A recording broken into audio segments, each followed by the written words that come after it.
দুই নম্বর সুন্নাত রমজান মাসে রোজা রাখা।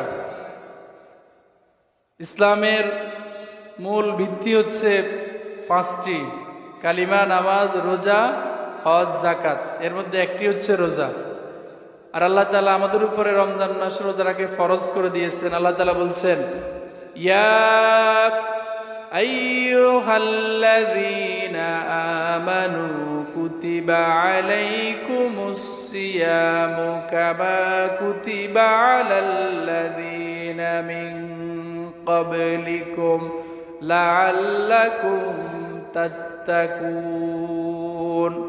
আল্লাহ তাআলা বলছেন, হে ঈমানদারগণ, আমি আল্লাহ তাআলা তোমাদের উপরে রমজান মাসে রোজা রাখাকে ফরজ করে দিয়েছি।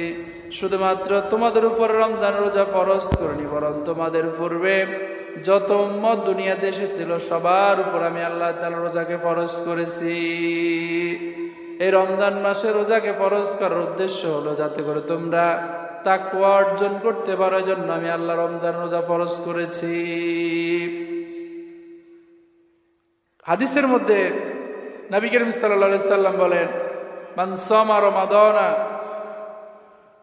ঈমানান ওয়া ইহতিসাবান গুফিরা লাহু মা তাকদ্দামা মিন যামবিহি।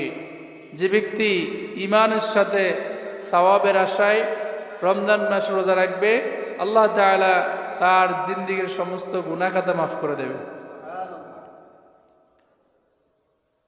হাদিসের মধ্যে নবীজি বলেছেন, বান্দা যত আমল করে সব তার নিজের জন্য করে, ইল্লা সিয়াম, শুধুমাত্র রোজা ছাড়া। বান্দা রোজা রাখে আমার জন্য, আমি নিজ হাতে বান্দাকে পুরস্কৃত করব।